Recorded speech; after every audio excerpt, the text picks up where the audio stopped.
7번 부동산 거래 질서 교란행위 신고센터라고 했는데, 그 부동산 거래 질서 교란행위가 뭐냐 하면 그 3년 이하의 징역이나 3천만 원 이하의 벌금, 올해 신설된 내용입니다.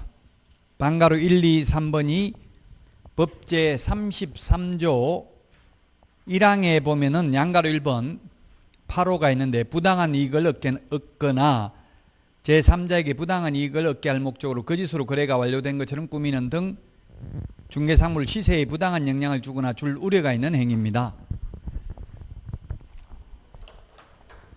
우리 그 암기 프린터는 11번에 보면은 시공시입니다. 시공시. 시세에 부당한 영향을 미치는 행위. 우리 암기 프린터 11번에 보면 매무수거 1년 이하의 징역이나 1,000만 원 이하의 벌금, 관직상투, 시공시.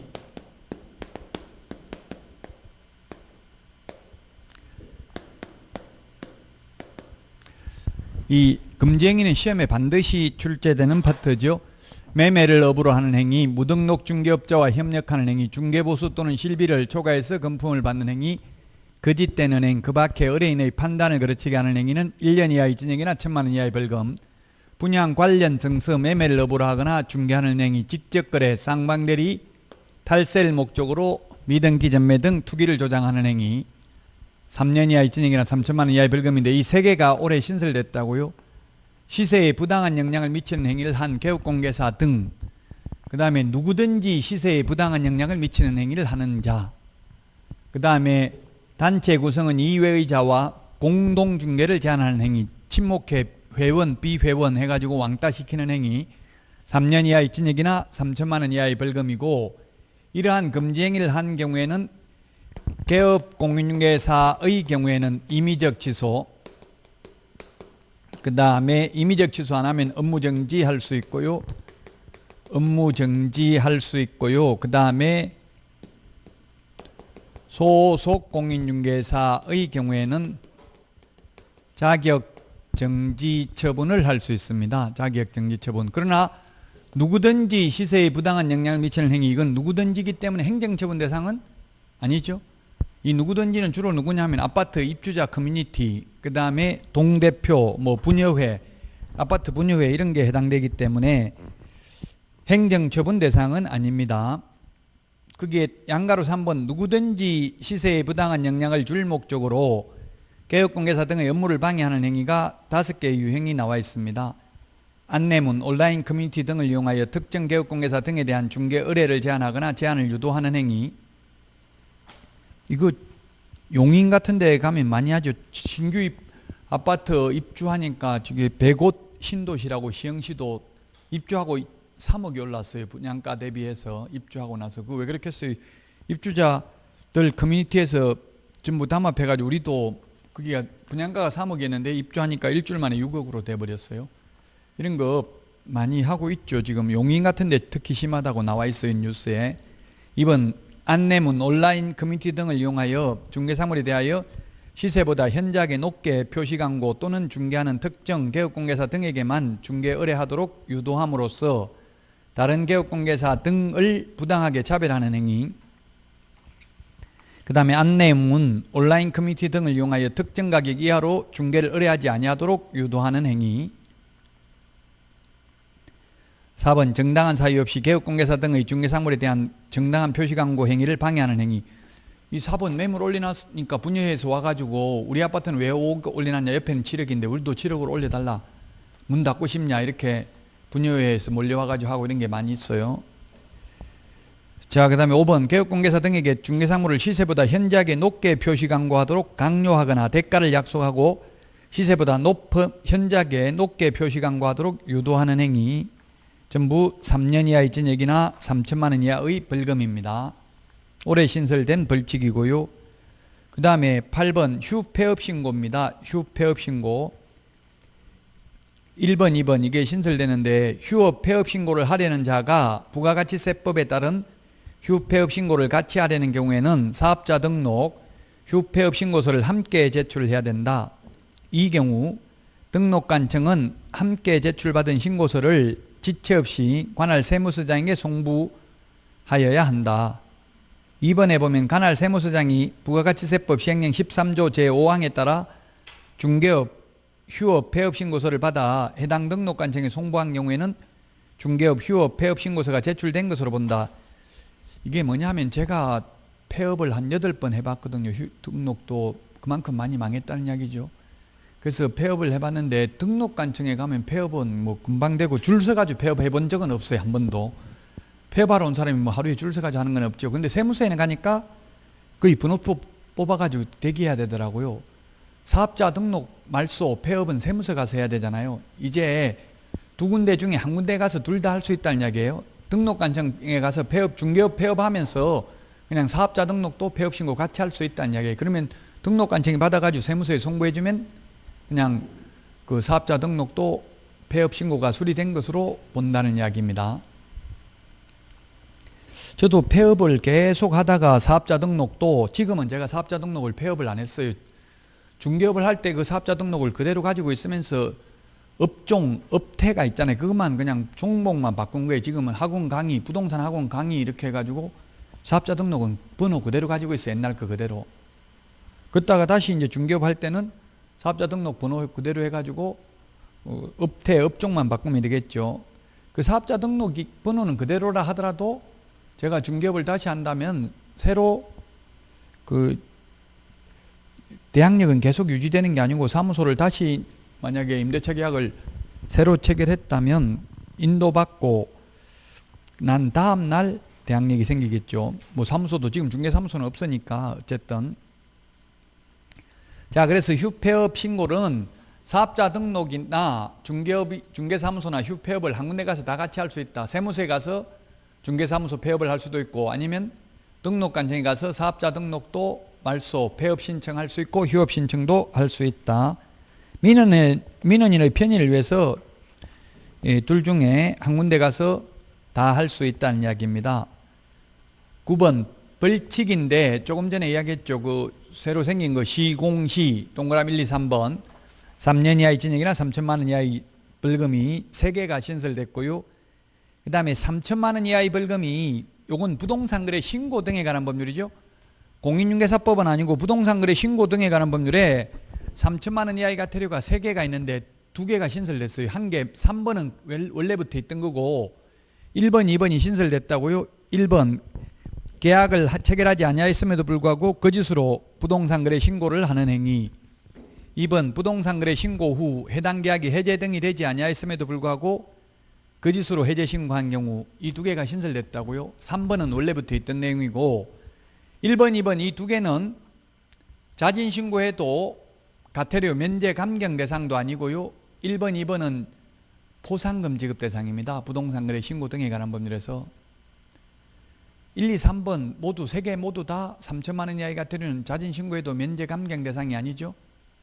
우리 암기 프린트 내드린 거에는 47번에 보면 자진 신고해도 면제 감경 대상이 아닌 게 6개가 있어요. 거기에 3천만 원 이하의 과태료 3개가 다 들어가 있다고 47번에 있죠. 자진 신고해도 면제 감경 대상이 아닌 거. 자, 그 다음에 500만 원 이하의 과태료 양가로 3번에 역시 3개가 신설됐는데요. 부당한 표시 광고. 우리 암기 프린트는 23번에 있습니다. 23번에 확부모 추 개운해공 명령교 저는 이렇게 했는데요. 명령교. 자, 그래서 구체적 기준이 500만 원인데 이 3개가 신설됐다고요. 올해 부당한 표시 광고, 모니터링 자료 제출 거부, 추가 정보 게재 요청을 거부한 정보통신 서비스 제공자, 국토부 장관이 부과하죠. 모니터링 자료 제출 거부와 추가 정보 게재 요청을 거부한 경우는 부당한 표시 광고는 등록관청이 과태료 부과하고요. 어쨌든 이 3개가 신설됐다. 그리고 또 이 확인 설명도 하지 않고 근거 자료 제시 안 하면 둘 다 안 하면 500인데 둘 중에 하나를 안 하면 대통령령의 구체적 기준이 400만 원에서 250만 원으로 바뀌었죠. 올해 250만 원으로 바뀌었습니다. 자, 500만 원 이하의 과태료가 3개가 신설됐고요. 그 다음에 동그라미 4번은 4개가 신설됐네요. 동그라미 4번은 공인중개사법은 아니고 부동산 거래 신고 등에 관한 법률에서 30일 이내 해제 신고하지 아니한 거래 당사자 500만 원 이하의 과태료입니다. 거래 당사자만 500만 원 이하의 과태료고 개공이 개업공개사 줄임말입니다. 개업공개사는 해제 신고 의무는 없어요. 해제 신고 할 수 있을 뿐이에요. 개업공개사가 해제 신고 안 했다고 처벌받는 것은 아닙니다. 그래서 500만 원 이하의 과태료 4개가 신설됐네요. 공인중개사법에 3개, 부동산 거래 신고 등에 관한 법률이 1개, 동그라미 4번에 있고요. 그 다음에 100만 원 이하의 과태료, 표시광고 시 보조원 이름을 명시한 경우. 2번, 인터넷 표시광고 의무를 위반한 경우입니다. 인터넷 표시광고 하면 소면, 가중, 총 이런 걸 해야 됐어요. 소재지, 중개사물의 소재지, 면적, 가격, 중개사물의 종류, 거래 형태 이런 걸 명시하는 걸 위반한 경우. 그 다음에 또 뭐가 있었어요? 건축물인 경우는 총, 사방, 계계, 입주간 이런 거 표시 안 하면 8개 표시 안 하면 100만 원 이하의 과태료고요. 그 다음에 동그라미 3번에 외국인 등이 건축물의 신축, 정축, 개축, 재축으로 인해서 6개월 이내에 신고하지 않는 경우 100만 원 이하의 과태료입니다. 100만 원 이하의 과태료. 자, 그래서 양가로 4번에 3개가 있고요. 그 다음에 10번 실거래가격 신고 계약일로부터 60일에서 올해 30일로 바뀌었고요. 안 하면 500만 원 이하의 과태료고요. 그 다음에 해제 신고도 역시 30일 이내에 해야 되는 걸로 신설됐고 거래 당사자만 처벌 규정이 있고 해제 신고 안 하는 개업공개사는 처벌 규정은 없다. 11번 자진 신고해도 면제 감경 대상이 아닌 것. 우리 프린트 47번에 있었는데 6개 중에서 3개가 올해 신설됐다고요. 1번, 2번, 6번이 신설됐다. 앞에서도 말씀드렸지만 계약 체결하지 아니하였음에도 불구하고 거짓으로 부동산 거래 신고를 한 자, 그 다음에 부동산 거래 신고 후 해당 계약이 해제 등이 되지 아니하였음에도 불구하고 거짓으로 부동산 거래의 해제 등 신고를 한 자, 3천만 원 이하의 과태료인데 모두 포상금 지급 대상이 되겠습니다. 그리고 자진 신고에도 면제 감경 대상이 아니고요. 6번 30일 이내에 해제 신고하지 아니한 자 500만 원 이하의 과태료입니다. 거래 당사자. 그리고 자진 신고에도 면제 감경 대상이 아닙니다. 자진 신고에도 면제 감경 대상이 아닌 게 6개인데 올해 3개가 신설됐다고요. 조사가 시작되기 전에 조사가 시작되기 전에 자진 신고하면 면제해 주죠. 조사 시작되고 나면 50% 깎아주는데 이 6개는 자진 신고에도 면제 감경 대상이 아니다. 그 다음에 12번 부동산 거래 신고법상 포상금 지급 대상입니다. 동그라미 2번, 3번이 올해 신설됐다. 5개가 있습니다. 자진 신고에도 면제 감경 대상이 아닌 게 자진 신고가 아니라 포상금 지급 대상이 아닌 게 5개가 있는데 이 중에서 2개가 신설됐습니다. 부동산 거래 신고 등에 관한 법률상 포상금 제도인데 포상금 제도를 다시 한번 그러면 보도록 하겠습니다. 포상금.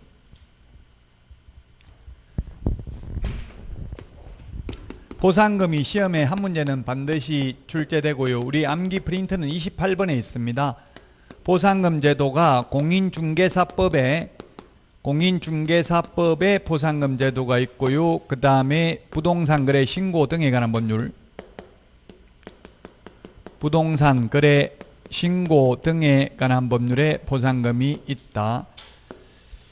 공인중개사법에 포상금이 3개가 있는데 무등록 중개업자 포상금 지급 대상입니다. 그 다음에 부정한 방법으로 등록한 자, 그 다음에 양도대여한 자, 자격증 등록증 양도대여한 자, 양수대여받은 자 포상금 지급 대상이고요. 부동산 거래 신고 등에 관한 법률이 5개가 있다. 포상금이 첫 번째 거짓 신고한 경우 포상금 지급 대상이 된다. 올해 신설된 게 두 가지가 있다고요. 부동산 거래 신고 등에 관한 법률. 뭐 여러분들은 꼭 올해 신설된 걸 따로 분리할 필요는 없고 그냥 현재 내용만 알면 되죠. 근데 작년에 공부했던 분들은 헷갈릴 수 있으니까 제가 올해 신설된 걸 말씀드리는 겁니다. 미거래, 거래하지도 않았는데 거짓으로 신고한 경우, 거래한 것처럼 신고한 경우, 미해제, 해제되지도 않았는데 거짓으로 해제 신고한 경우입니다.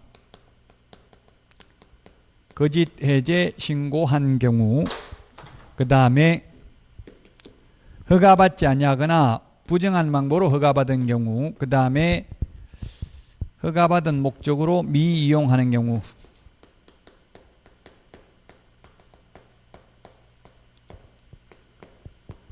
이게 포상금 지급 대상이 되겠습니다.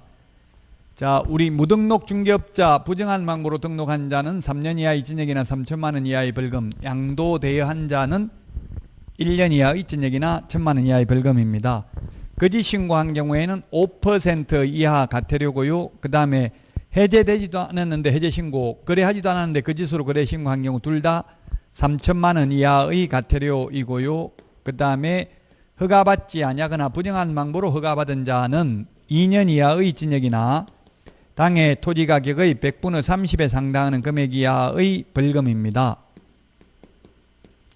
그 다음에 허가받은 목적으로 미이용하는 경우에 10% 이행강제금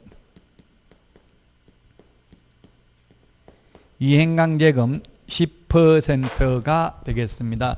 물론 10% 범위 내에서 대통령령으로 정하는 금액인데 대통령령에 보면 방치하면 10%, 이용 목적을 변경하면 5%, 임대하면 7%, 기타 7%라고 옛날 공법 시험에 출제됐었습니다. 2017년도부터 공인중개사법으로 왔는데, 자, 공인중개사법에서 포상금을 받으려면 행정기관에 의해서 발각되기 전에 등록관청에 신고하거나 수사기관에 고발한 자에 대해서 검사가 공소 제기하거나 기소유예 결정이 있어야 됩니다. 포상금을 받으려면은. 부동산 거래 신고 등에 관한 법률에서는 과태료가 부과되는 것은 과태료가 부과되어야 포상금 받을 수 있고요. 과태료 부과되어야 하고요. 그 다음에 허가받지 아니하거나 부정한 방법으로 허가받은 경우는 공소제기 또는 기소유예 결정이 있어야 되고요. 그 다음에 허가받은 목적으로 이용하지 않는 경우는 이행명령이 있어야 됩니다. 이행명령이 있어야 된다. 자, 그러면 포상금은 얼마냐면 공인중개사법에서는 포상금 금액이 50만 원입니다. 근데 부동산 거래 신고 등에 관한 법률에서는 이건 과태료 금액의 20%입니다. 과태료의 20%인데 한도액은 요거 하나밖에 없어요. 한도액은 요거 하나만 한도액이 있고, 이거 나머지는 3천만 원에 20% 해봐야 600만 원밖에 안 되잖아요. 한도액이 있을 필요 없죠. 이건 한도액이 없습니다. 과태료 부과금액 20%입니다. 한도액은 1번만 한도액이 있다고요. 자, 그 다음에 이 두 개는 50만 원입니다. 보상금 50만 원. 허가받지 아니하거나 부정한 방법으로 허가받은 경우, 허가받은 목적으로 미이용하는 경우는 50만 원입니다. 자, 그 다음에 과태료는 공인중개사법에서는 국고에서 50% 지원할 수 있다. 지원 가능하다. 그러나 부동산 거래 신고 등에 관한 법률에서는 모두 시군구 재원으로 충당을 합니다. 시군구 재원으로 충당을 한다. 자, 그 다음에 공인중개사법에서는 포상금 지급 결정일로부터 1월 이내에 포상금을 지급하고요. 부동산 거래 신고 등에 관한 법률은 접수된 날로부터 2개월 이내에 포상금을 지급합니다. 접수된 날로부터 2개월 이내에 포상금을 지급한다. 자, 그 다음에 2인 이상이 공동으로 신고를 한 경우에는 2인 이상이 공동으로 신고를 한 경우에는 균분입니다. 균분. 그 다음에 2인 이상이 각각 신고를 한 경우에는 최초로 신고한 자에게만 지급합니다. 부동산 거래 신고 등에 관한 법률에서는 2인 이상이 공동으로 신고하면 균분, 배분 방법에 관한 합의를 해오면 합의된 방법이고요. 그 다음에 여기 잘못 적었네. 의미는 같은데 2건 이상이라고 되어 있죠. 2건 이상. 2건 이상이 접수된 경우에는 균분이 아니고 최초로 신고한 자만. 근데 부동산 거래 신고 등에 관한 법률에서는 2건이라는 표현을 쓰지 않고 2인 이상이 각각 신고라고 표현을 하고 있습니다. 같은 의미죠. 2건 이상 접수됐다는 말하고 이 경우에는 최초로 신고한 자만 포상금을 지급합니다. 자, 어쨌든 지금 오늘 이번 시간에 말씀드리려고 하는 거 2가지가 신설됐다고요. 올해 신설됐다. 작년에 없다가 포상금 지급 대상이 올해 신설된 내용입니다. 자, 그 다음에 13번 업무의 전자적 처리가 불가능한 거. 이것도 다른 분들은 조금 다르게 강의하는 분들도 계시던데요. 휴업신고, 폐업신고는 시험에 출제됐고요. 이 업무의 전자적 처리가 불가능한 거는 왜 그러냐면은 이유가 이번에 보니까 2차 재난지원금도 대상자가 명백한 증거가 있는 거는 그냥 전자문서로 인터넷으로 신청하면 바로 심사 없이 지급을 한다더라고요. 그 전자문서가 가능하다는 거는 명확하게 입증할 필요가 없는 경우는 전자문서 가능한 거예요. 그런데 입증을 해야 되는 경우는 담당 공무원이 확인해야 되는 것은 전자문서가 안 되고 방문신고만 가능하다고요. 원칙적으로. 그래서 휴폐업신고는 등록증을 반납하러 가야 됩니다. 휴업신고, 폐업신고는. 근데 3번이 문제예요. 3번. 이게 고용관계 종료신고. 고용관계 종료신고는 현실적으로는 전자문서로 가능하고 한 데도 있거든요. 지자체별로. 제가 국토부에 건의했어요. 왜 법에는 우리 시행규칙 8조 4항에는 보면 8조 1항에는 고용신고는 전자문서 가능하다고 되어 있는데 4항에는 전자문서 가능하다는 말이 없거든요. 그래서 이론적으로는 불가능해요. 현실적으로 가능한 지자체도 있어요. 국토부에 어떻게 된 거냐 물으니까 시험에 안 나올 겁니다 이러더라고요. 나오면 나는 강사기 때문에 된다 안 된다 명확하게 말을 해야 된다. 가부간의 정답을 말해달라 하니까 그러면 법조문에 있는 대로 그냥 안 된다고 하세요 이러더라고요. 꼭 시험에 나온다면. 고용관계 종료신고는 시행규칙 8조 4항에 의하면 전자문서 안 됩니다. 왜 안 되는지 논리적으로 설명하기는 어렵다고. 이거는 제가 볼 때는 입법의 불비인 것 같아요. 법을 잘못 만들었다고요. 어쨌든 법조문상은 안 된다고요. 고용관계 종료신고. 현실적으로는 가능한, 현실적인 거 시험에 안 나옵니다. 우리 시험에 현실적으로는 이런 말 안 나온다고요. 현실적인 거 생각할 필요도 없어요. 우리 시험 공부니까. 어쨌든 안 됩니다. 고용관계 종료신고는. 그 다음에 4번에 거래 당사자 중 일방이 신고를 거부하여 단독으로 부동산 거래 신고를 하는 경우에는 사유서와 계약서 사본을 제출하러 가야 됩니다. 5번에 거래 당사자의 주소, 전화번호, 휴대전화번호 정정의 경우에는 우리 암기 프린트 14번에 1번에 적어놨는데 이거는 단독으로 정정이 가능하기 때문에 공무원이 확인을 해야 되므로 전자문서는 안 됩니다. 그 다음에 6번 부동산 등의 면적 변경 없는 상태에서 거래 가격 변경 신고입니다. 면적이 변경 없는데 가격을 변경했다는 건 이상하잖아요. 그래서 계약서 사본 등을 제출하러 가야 됩니다. 7번 거래 당사자 중 일방이 신고를 거부하여 상대방이 단독으로 부동산 거래 계약 해제 등을 신고하는 경우에도 전자문서가 안 됩니다. 그 다음에 8번에 거래 가격 중 분양 가격 및 선택 품목 변경 신고 전자문서 안 됩니다. 선택 품목을 옵션 비용 이렇게 나올 수도 있어요. 자, 그 다음에 14번 가태료 부과 기준인데 그래서 제가 이걸 자료를 지난주에 사실 내드렸었거든요. 그래서 문제 6번이 보면은 지난주에 받아서 풀어보신 분은 문제 6번 해설이 답이 잘못되어 있었어요. 문제 6번 지난주에 했던 분들은. 그래서 6번이 답이 6번이 3개니까 답이 몇 번이죠? 4번, 3개는 3번이네요. 아마 4번으로 되어 있었을 거예요. 지난주에 받으신 분은. 그래서 6번에 지난주 풀어보신 분들은 3번이 정답이 되겠습니다. 자, 14번.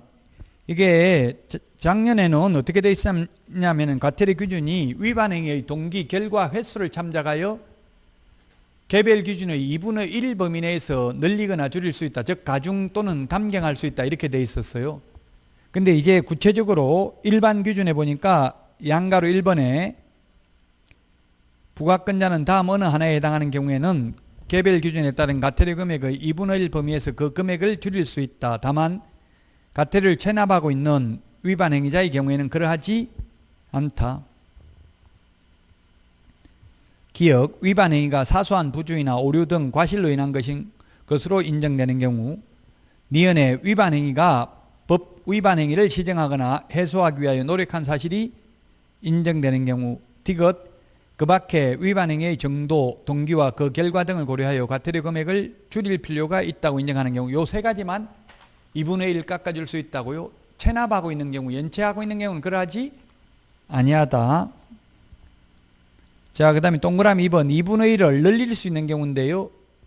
아무리 늘리더라도 법에 따른 과태료 금액의 상한을 넘을 수 없다.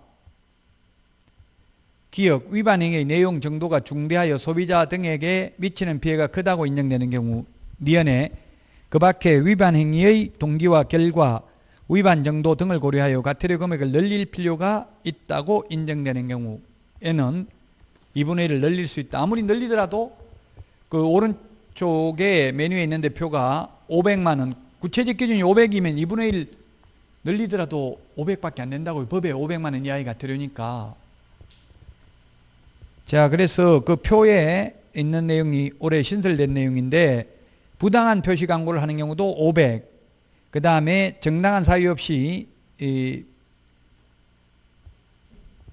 자료 제출 요구를 거부하는 경우입니다. 확부모 추, 세계신, 확부모 추 할 때 확부모, 이 세 개가 신설됐다고 했어요. 부당한 표시 광고, 모니터링 자료 제출 거부, 추가 정보 게재 요청 거부입니다. 가가 부당한 표시 광고, 나가 모니터링 자료 제출을 거부한 경우, 다가 정당한 사유 없이 추가 정보 게재 요청을 따르지 않는 경우, 구체적 기준은 500입니다. 그 다음에 마번에 방가로 1, 2, 3번인데 1번, 2번 이게 작년에는 400이었다고요. 확인 설명을 하지 않거나 근거 자료 제시하지 않는 경우, 둘 중에 하나를 위반하면 400이었는데 올해 250으로 바뀌었습니다. 방가로 3번은 작년하고 똑같습니다. 확인 설명도 안 하고 근거 자료도 제시 안 하면 500만 원입니다. 그 다음에 하에 법제 18조 2 제1항 또는 제2항을 위반하여 중개사물의 중개에 대한 표시 광고를 한 경우, 보조원을 명시한 경우 50만 원이다. 구체적 기준 100만 원 이하의 과태료인데, 이게 뭐냐면 18조 2의 1항이 성명, 소연 등 표시 광고할 때 성명, 소연 등을 적지 않는 경우, 등록번호가 신설됐다고 했죠. 그 다음에 2항인가요? 그게 2항은 뭐냐면 인터넷 표시 광고하는 경우 소면, 가중, 그 총이라고 했어요. 총. 건축물인 경우 총사방, 개개, 입주관, 총청수, 그 다음에 사용승인, 사용검사 받은 날, 방향, 방의 개수, 욕실 개수, 입주 가능일, 주차 대수, 관리비까지도 명시를 해야 되고, 이런 거 안 하면 100만 원 이하의 과태료라고요. 법에는 100만 원 이하의 과태료인데 대통령령의 개별 기준, 구체적 기준은 50만 원이라고요. 이 구체적 기준에 2분의 1 범위 내에서 늘리거나 줄일 수 있는데, 아무리 늘리더라도 법에서 정하고 있는 100만 원, 500만 원은 초과할 수가 없죠.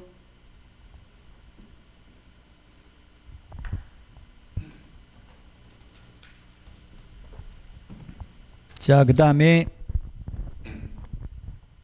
15번 확인 설명서에 중개보수 지급 시기를 적도록 명문화됐습니다. 이건 2월 달에 바뀌었는데요. 중개보수 지급 시기를 적는다고요. 확인 설명서 서식에. 그 오른쪽에 참고 표시 보면 맨 밑에 부가가치세는 별도로 부과될 수 있다고 돼 있죠. 부가가치세, 중개보수 외에 부가가치세 받아도 됩니다. 시험에 출제됐고요.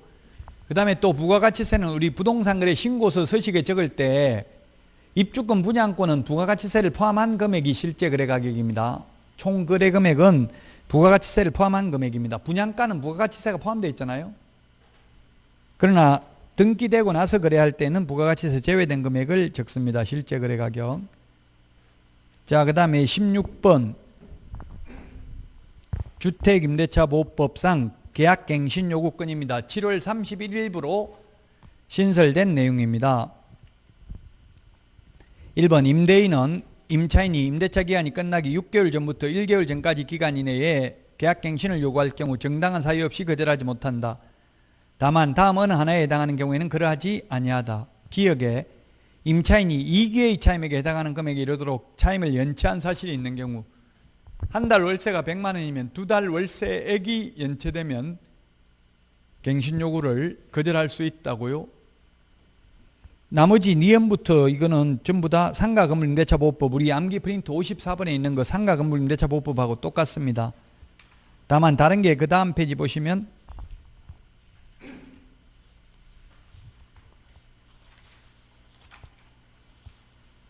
그 다음 페이지를 보시면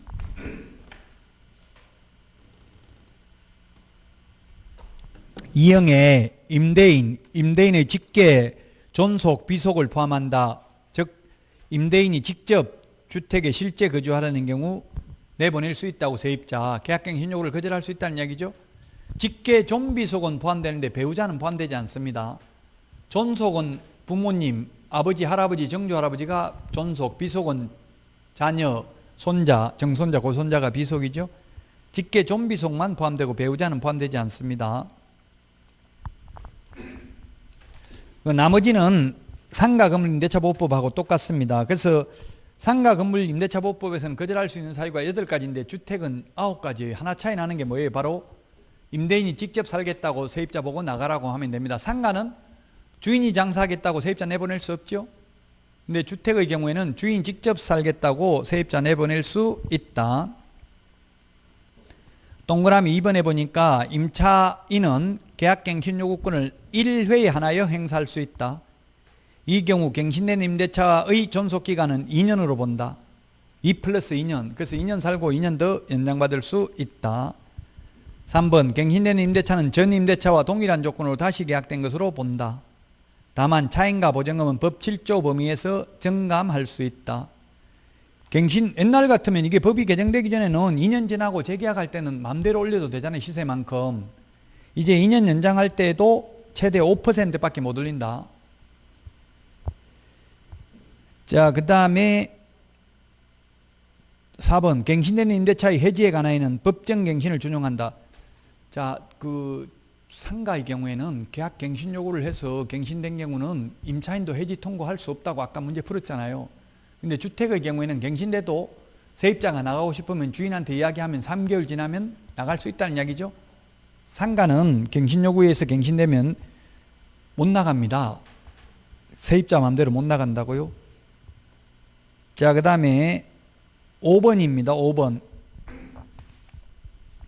임대인의 직계 존비속을 포함하죠. 직접 살겠다고 세입자 내보내놓고 만약에 다른 데 세를 놓으면은 갱신을 거절하였음에도 불구하고 갱신 요구가 거절되지 아니하였더라면 갱신되었을 기간이 만료되기 전에 정당한 사유 없이 제3자에게 목적 주택을 임대한 경우 임대인은 갱신 거절로 인하여 임차인이 입은 손해를 배상하여야 한다. 그러면 세를 안 놓고 그냥 2년 동안 비워놔버리면 손해배상을 안 해줘도 되죠. 세입자 내보내고 극단적으로 다른 데 세를 안 놓으면 손해배상은 안 해줘도 되기는 합니다. 6번 손해배상액은 거절 당시 당사자 간의 손해배상액의 예정에 관한 합의가 이루어지지 않는 한 다음 금액 중 큰 금액입니다. 큰 금액 네모해 놓으세요. 큰 금액, 적은 금액이 아니고 다른 데는 적은 금액인데 여기는 큰 금액입니다. 기억, 갱신 거절 당시 월차임, 차임 외에 보증금이 있는 경우에는 그 보증금을 제7조 2 각호 중 낮은 비율에 따라 월단위 차임으로 전환한 금액을 포함한다. 이하 환산 월차임이라 한다. 의 3개월분에 해당하는 금액입니다.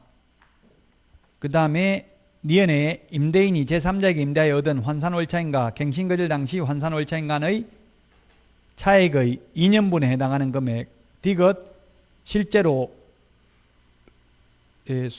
입은 손해액 3개 중에서 가장 큰 금액입니다. 자, 그러면 1번을 다시 그러면 1번이 뭐냐 하면은 1번이 석 달 환산월세액이라고요. 환산월세액.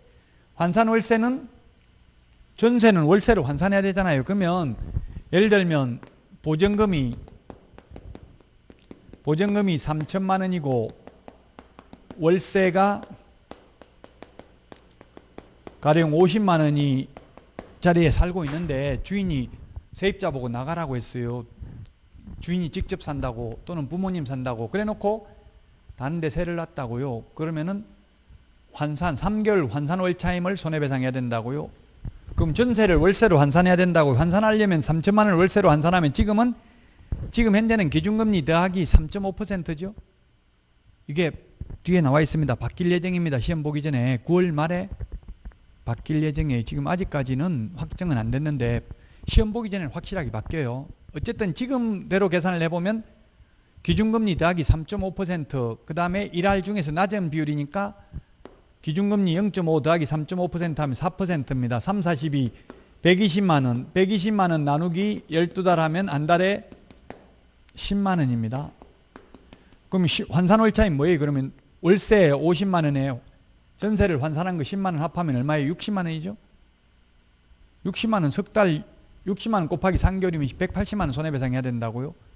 지금 현재. 그런데 이게 4%가 2.5%로 바뀔 예정입니다. 지금 이제 4%가 기준금리 더하기 2%로 바뀔 예정이라고요. 지금 뒤에 보면 있어요. 지금 19번에 있다고 이게 바뀔 예정인 게. 그러면 바뀌면 어떻게 되는 거예요? 그러면 3천만 원 더하기 2.5% 하면 2, 3은 6, 5, 3, 15 하면 75만 원입니다. 75만 원 나누기 12달 하면은 62,500원입니다. 그러면 환산월차임이 앞으로는 이게 어떻게 되냐면 62,500원 합하면 56,2,500원 곱하기 석 달 환산월차임액을 손해배상해야 된다고요. 그 다음에 두 번째는 뭐냐면 두 번째는 지금 현재 나한테 50만 원 월세를 놓고 있었는데 내보내고 다른 사람한테 가령 예를 들어서 100만 원 월세를 놨다면 그 차액이 얼마예요? 차액이 50만 원이죠? 곱하기 2년분이니까 24개월 하면 얼마예요? 1200만 원이죠? 그 다음에 세 번째 실제 손해입은액. 이 셋 중에서 가장 큰 금액, 높은 금액을 손해배상해야 된다고요.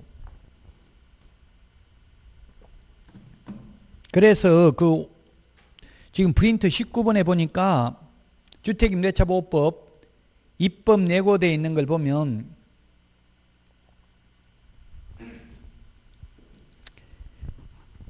입법 예고되어 있는 걸 보니까 그 동그라미 3번에 3.5%에서 2%로 하향 조정한다고 돼 있죠. 19번에 동그라미 3번. 그 3.5%면 기준금리가 지금 0.5%잖아요. 그래서 이게 4%로 계산한 거고 이제 2%에다가 기준금리 0.5% 하면은 2.5%가 되겠죠. 앞으로는. 자, 그다음에 그 동그라미 2번에 보니까 그러면 이제 주인들 그 인터넷 주인들이 이용하는 커뮤니티에 보니까 주인이 산다고 내보내버리고 자기들이 세를 놓는 건지 주인이 직접 들어가 사는 건지 알게 뭐야 이렇게 하는 거예요. 그래서 이제는 전 세입자가 주민등록을 열람할 수 있다고. 세입자가 누군지 임대인이 누군지. 그 동그라미 2번에 밑줄 지났잖아요. 임대차 목적물, 임대인, 임차인의 성명 또는 법인명, 단체명, 확정일자 부여일, 차임 보증금, 임대차 기간을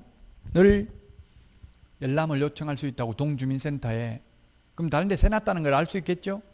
왜냐하면 손해배상을 청구하려면 손해를 입었다는 걸 주장해야 되잖아요. 주장하는 자가 입증을 해야 되므로 19번, 20번은 뭐라고 적혀 있어요? 제목이 입법 예고사항이라고 되어 있죠? 아직까지 확정된 내용은 아닌데 제가 법무부와 국토부에 계속 전화해서 물어보면 9월이나 10월 중에는 다 시행한다고 되어 있어요. 시험 보기 전에. 그러면 이 바뀐 걸로 기억을 해야 된다고요. 시험 10월 31일 전에는 바뀔 게 거의 확실시 됩니다. 19번, 20번. 민재 미리 안 만들어 놓고요. 문제는 최종 인쇄는 3일 전에 인쇄합니다. 이틀이나 3일 전에 인쇄를 해요. 문제를. 왜냐하면 미리 인쇄를 해놓으면 이게 정보가 누출될 가능성이 많아요. 예. 문제 출제위원회는 2주 전에 들어가요. 합숙을 해요. 2주 전에서 열흘에서 2주 전에 들어가서 합숙을 해요. 제가 박사과정 할 때 그 지도 교수님도 해마다 출제하러 들어가셔요. 당연히 문제 미리 안 나와 있고요. 전혀 안 나와 있고요. 문제 출제를 어떻게 하냐면은 2주 전, 빨라야 2주 전에 들어가고요. 한 열흘 전에 출제인들이 들어가요.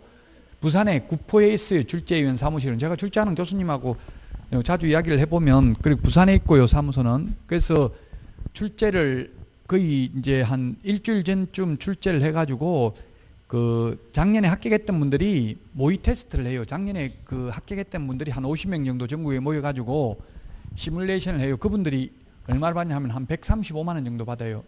여러분들도 혹시 그 이제 산업인력공단에 가면 뭐 가정주부고 할 일 없으면 거기다가 체험단 모집 응모하면 돼요. 그러면 사람들이 많이 응모를 하면 전국적으로 지역 분포도에 따라서 나이에 따라서 전국에서 그걸 테스트, 모의 테스트 할 사람을 모집한다고요. 그분들도 합숙해요. 일주일 정도. 그분들이 이제 문제 이거 우리 학원에서는 이렇게 안 배웠는데요. 이러면 그 문제는 뺀다고. 특히 뭐냐면 학개론. 학개론이 논란의 여지가 있잖아요. 이게 법조문에 있는 게 아니기 때문에 근거가 없으니까 학설이잖아요. 그래서 그런 거는 어떻게 하냐면 학개론 출제는 5분의 교수님이 들어가요. 그래서 각각 10문제씩 내요. 10문제씩. 그러면 50문제잖아요. 그래서 이게 상호 크로스 체크를 하는 게 2문제씩 논란의 여지가 있는 거 빼요. 서로 남이 출제해 놓은 거. 그래가지고 만약에 문제 이 신청이 인용되면 연대 책임이 5명 다 한 문제면 1년, 2문제 잘못됐으면 2년간 출제위원을 위촉 안 합니다. 내부 규정에 의해서. 그래서 이신 논란의 여지가 없도록 출제하려고 노력한다고요. 그 민법 같은 거는 8명 들어갔어요. 8명. 과목별로 조금씩 출제위원이 다를 수 있어요. 공인중개사법은 최하 3명은 들어갑니다. 국토교통부 직원 1명, 그 다음에 그 민법 교수 1명, 민법 담당한 대학 교수 1명, 그 다음에 부동산학 교수 1명, 부동산학과 교수 1명, 이렇게 해서 최하 3명은 들어가요. 그 더 들어갈 수도 있어요. 최하가 이제 3명은 들어간다는 이야기예요. 그래서 어쨌든 출제는 옛날에는 심지어 입법 예고되고 시행도 안 되는 것도 출제된 적이 있었어요. 그럼 뭐라고 되어 있냐면 시험지를 받아보면 오른쪽 메뉴에 보면 시험 시행일 현재 시행되는 대한민국 법령을 기준으로 답하시오 이렇게 되어 있다고요. 그 지금 제가 어떻게 입법 예고된 걸 알겠어요? 입법 예고된 거는 국민참여 입법센터에 가면 이게 내용이 나와 있다고. 지금 제가 뭐 글자를 만든 게 아니라 국민참여, 지금 이게 19번 20번은 국민참여 입법센터, 인터넷으로 지금 한번 치보세요. 휴대폰으로 국민참여 입법센터라고 치보시라고요. 여기에 보면 여기 들어가서 입법 예고를 들어가 가지고 입법 예고 들어가 가지고 그 19번의 경우에는 주택임대차 이렇게 치면 되고 20번은 부동산 거래 신고까지 치면은 나온다고 이 내용이. 그래서 지금 다른 학원의 선생님들은 뭐 20번 이렇게 강의 안 하고 지금도 뭐 3억 이상 이렇게 강의하시더라고요 보니까. 근데 어차피 시험 볼 때는 바뀔 거니까 저는 바뀐 내용을 하고 있다고요. 왜냐하면 제가 수시로 지금 계속 국토부에 전화해가지고 물어보는 거예요. 이게 또 입법 예고되어 있는 게 바뀔 가능성이 있냐 물어보니까 공무원은 예단할 수는 없습니다. 하지만 바뀔 가능성은 거의 없습니다. 이렇게 말해요. 말 잘하는 공무원들은 확정되지 않는 내용은 확실하게는 말 안 하거든요. 근데 뭐 이거는 왜냐하면 이게 19번 20번이 다 법률이 아니라 시행령이에요. 대통령령이에요. 대통령령이기 때문에 정부의 의지대로 그대로 그냥 국회 통과가 아니라고요. 국회 통과되면 야당에서 반대하다 보면 또 법이 바뀔 수도 있죠. 입법 과정에서. 근데 이게 두 개 다 19번 20번 둘 다 시행령입니다. 그래서 뭐 거의 100% 이대로 시행될 예정이에요. 그 19번 문제는 제가 문제 40문제 내놓은 거에 보면 주민등록번호 열람 요청할 수 있다. X에 임대인, 임차인 주민등록번호는 필요 없잖아요. 인적사항 그냥 이름만 알면 되죠. 주민등록번호는 요청할 수 없습니다. 자, 그 다음에 다시 그러면 17번 위에 별표가 되어 있는데 제6조의 3 및 제7조 개정 규정은 이 법 시행 당시 존속 중인 임대차에 대해서도 적용되고요. 2번 이 법 시행 전에 임대인이 갱신거절을 하고 제3자와 임대차 계약을 체결한 경우에는 계약갱신 요구를 거절할 수 있습니다. 7월 31일 되기 전에 이미 거절해버리고 주인이 다른 데 세를 놨으면 계약갱신 요구를 거절할 수 있다고요. 자, 여기까지 하고 쉬었다가 17번부터 하겠습니다. 문제 내드린 거 좀 풀어보십시오. 몇 문제 쉬었다가 17번부터 하겠습니다.